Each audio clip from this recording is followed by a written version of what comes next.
Howdy folks, it's Adriel, the hunting gear guy. Just last weekend I was getting geared up to go on a snow goose hunt. That was kind of put together last minute. I reached out to Cabela's and asked them, hey, you got any decent snow goose decoys? And they suggested these Sillosocks. Now these decoys are a really flat packing decoy that are very easy to deploy in large numbers. So for your snow geese and that kind of thing, that's actually kind of what you want, is high numbers.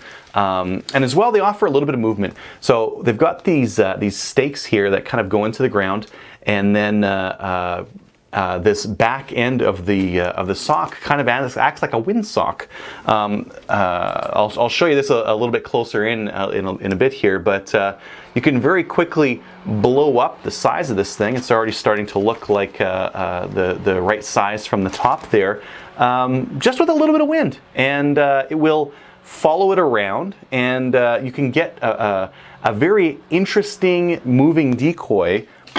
That's really low tech, right? So these are some of the most inexpensive snow goose decoys and geese decoys, like if you're going to go after Canadas and that kind of thing, that are available out there. So kind of an interesting idea, and certainly turned out to be successful for me just out shooting some snow geese. So why don't we get a closer look at these decoys?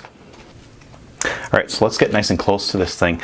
There's a couple of different versions of these, again, Sillosocks or Sillosocks, whatever you want to call them, for snow geese. This one in particular has these stickers on the face there, so a little bit different than the real Econo versions, but you know, they all still work. We've got this coroplast front here, and we've got this tie-vac back. So this is going to be waterproof. You could actually run this through a washing machine if you really want to get the dirt and whatnot off of it.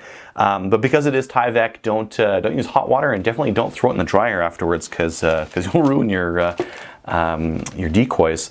But these are great decoys. You can see just how thin they are, and that's really what helps these things pack down. You know, if you want to get a whole bunch of these things into a bag, it's very easy to do so, because you can fold that back and get like a whole bunch of these things really packed tight. Even though they pack down tight, they puff up quite well. I've got like this real crappy desk fan here, and I just wanted to show you guys here. Let's find if I can find the switch here. Like how it puffs up this thing so quickly, right? So that's just a little bit of air, and it's already starting to puff it out a little bit and cause some movement. So just a little bit of air in this thing, and it's going to start moving around and just looking like it's kind of wagging its butt like a real snow goose kind of a thing. So very cool and very economical way of getting a whole ton of decoys in your spread. Now, if you've already got some regular old decoys, maybe this would be a way of getting some additional movement in your spread, a little bit of extra extra volume, right? Because you can pack a whole bunch of these down into a much smaller bag. One thing I wanted to show you guys is you definitely want to get the stakes in these things before you take them out to the field, because they've got these wire stakes that you use to peg them down, but this part's best done at home, the prep, and that's getting them so that they're in through the head here. We're kind of aiming for the bottom of the jaw here, up through the longest part of the head, and the whole idea here is that we're going to get this wire all the way in there. Let's see if I can do this on camera. I'll probably miss it or something like that. So hopefully I don't do it too terrible for you guys. But the idea is this hot rod is going to puncture through this coroplast. If you try to puncture this without it being hot, it's kind of hard.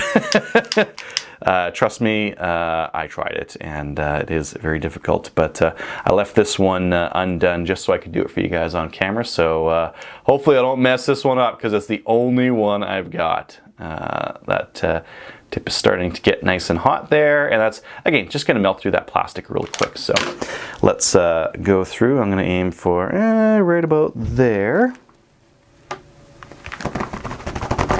Because it's hot, it's punching through that plastic a lot easier than if you were just to try it cold. Now here's where you can punch that guy down nice and low. So you can see here that this stake is going to get you that point where it's going to move back and forth. So for a feeding goose like this, on the head is nice because then it kind of wags the butt a little bit and it's not going to move the head, which would be, I don't know, like it would look weird for a goose to do that, but for it to move around like that would be somewhat normal. So very cool. You definitely want to get it perpendicular to the body here, so that when it is in place, it's moving perpendicular and it's not like going, you know, some other weird direction here. So that's the decoy and how you pop that stake in. And again, do that before you get out to the field.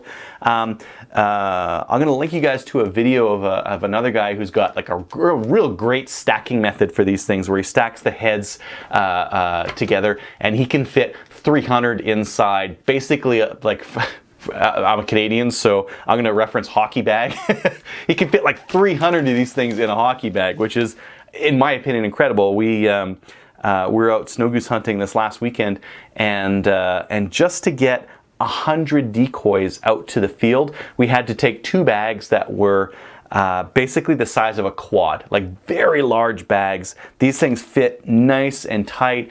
You know, some guys are, especially snow goose hunting, they're taking out trailers full of decoys, whereas if you run these socks, they're quite a bit easier to stack a lot more of them. Now, just a little bit more detail while I've got you guys kind of zoomed in here. This chloroplast here actually provides like kind of a spine right up until about there. So your goose decoy is going to have that nice stiff back. It's not going to like sag down or anything like that. But you can also, if you want to, fold it over like that. So you think about this, it's making not a square bag, but a rectangular bag with this rod out here.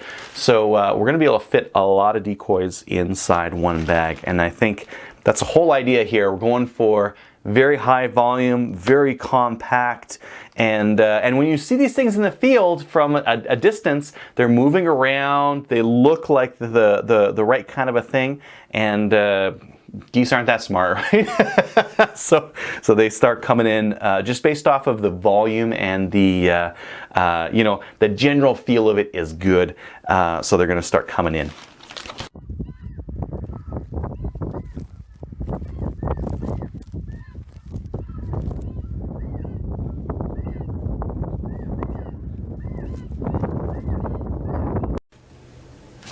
So again, that was the Sillosocks decoys, or Sillosocks, I still don't know.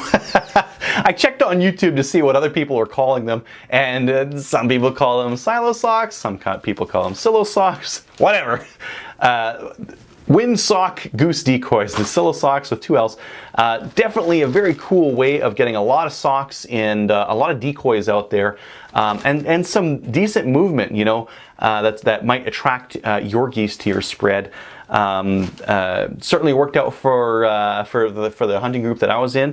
We definitely bagged a couple of snow geese, and we had a damn good time. Like a lot of fun out shooting snow geese on the spring, and when they're up to the Arctic, and they're under this control period right now, where the government's looking to control their populations. Right, so very cool little blind, and very easy to deploy.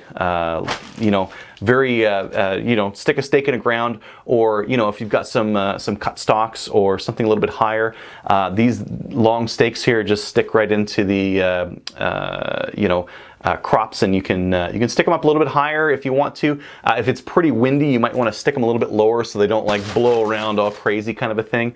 The day that we had was about medium, which was, you know, a little bit of wind, so we stuck them in so that the nose was basically touching the ground, and they were great. They were moving around, and nice and full body, and offer just that little bit of extra movement. So if you already have some decoys in your spread and you're just looking to like add a little bit of something without having a ton of bulk to them, definitely check out these Sillosocks that are available out there.